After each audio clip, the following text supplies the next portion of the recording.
आइए जीवन परिचय देखते हैं महाकवि सूर्यदास का। महाकवि सूर्यदास हिंदी साहित्य के आकाश के सूर्य हैं। यानी कि महाकवि सूरदास जी हिंदी साहित्य के आकाश के सूर्य हैं। मध्यकालीन वैष्णव भक्त कवियों में सूरदास का स्थान श्रेष्ठ है। सूरदास ने भक्ति धारा को जनभाषा के व्यापक धरातल पर अवतरित करके माधुर्य से मंडित किया है। महाकवि सूरदास के जन्म के बारे में देखें तो महाकवि सूरदास का जन्म संवत 1535 अर्थात सन 1478 ईस्वी में आगरा के समीप रूनकता नामक ग्राम में हुआ था। यानी कि महाकवि सूरदास का जन्म सन 1478 ईस्वी में आगरा के निकट रूनकता नामक ग्राम में हुआ था। महाप्रभु वल्लभाचार्य जी ने इन्हें दीक्षा प्रदान की, अर्थात महाप्रभु वल्लभाचार्य जी महाकवि सूरदास के गुरु थे।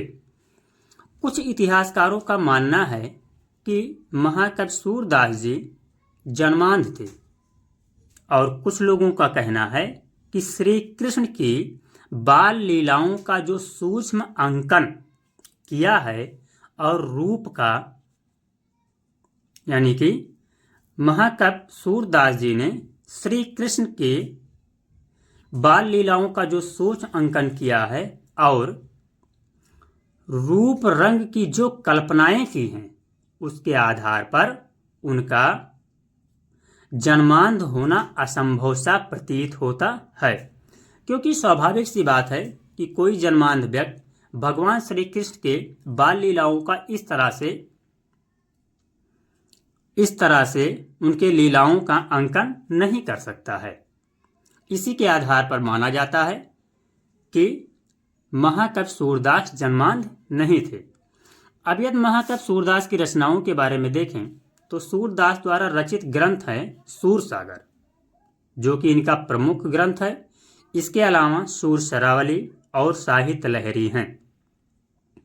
सूरसागर के वर्ण विषय का आधार श्रीमद् भागवत है। यानी कि सूरसागर के वर्णन विषय का आधार श्रीमद् भागवत कथा पुराण है।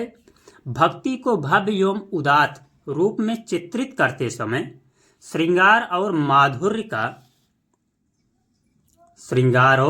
माधुर्य का उन्होंने ब्रज भाषा में वर्णन किया है।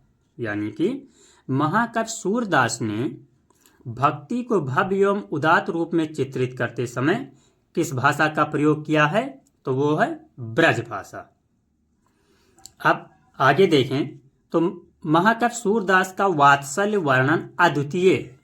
यानी कृष्ण के बाल रूप एवं उनकी किरणाओं का जैसा वर्णन सूर्य ने अपने रचना में किया है, वैसा वर्णन संपूर्ण विश्व साहित्य में कहीं नहीं देखने को मिलता है। और इन्होंने लिखा है कि कृष्ण का घुटनों के बल चलना, माखन चोरी में पकड़े जाने पर बहाने करना। महाकवि सूरदास जी ने आगे श्री कृष्ण की बाल लीलाओं का वर्णन करते हुए लिखा है कि माँ से जिद करना, खेलते समय खिसिया जाना आदि विविध बाल क्रीड़ाओं का सुंदर वर्णन हमें सूरसागर में ही देखने को मिलता है।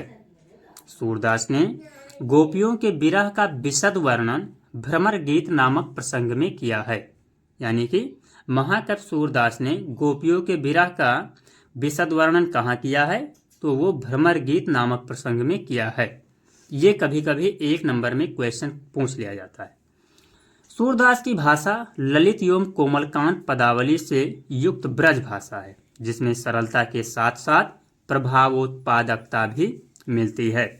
यानी कि सूरदास की जो भाषा है वो कैसी है, तो सूरदास की भाषा सरलता के साथ साथ प्रभावोत्पादकता भी है। उसमें संस्कृत के तत्सम और फारसी के शब्द यत्र तत्र दिखाई पड़ते हैं। सूर्य के पदों में गीतात्मकता है। इस प्रकार डॉक्टर हजारी प्रसाद द्विवेदी जी महाकवि सूरदास जी के बारे में लिखते हैं कि सूरदास जब अपने प्रिय विषय का वर्णन शुरू करते हैं तो मानो अलंकार शास्त्र उनके पीछे पीछे हाथ जोड़कर दौड़ा करते हैं। उपमानों से बाढ़ आ जाती है। यानी कि हजारी प्रसाद द्विवेदी जी कहते हैं कि सूरदास जी जब अपने प्रिय विषय का वर्णन शुरू करते हैं तो मानो अलंकार शास्त्र उनके पीछे पीछे हाथ जोड़कर दौड़ा करते हैं। उपमानों की बाढ़ सा आ जाती है, अलंकारों की वर्षा होने लगती है। अब यदि महाकवि सूरदास के निधन के बारे में देखें तो महाकवि सूरदास का निधन मथुरा के निकट पारसौली नामक ग्राम में संवत 1640 ईस्वी यानी कि सन 1543 ईस्वी में हुआ था।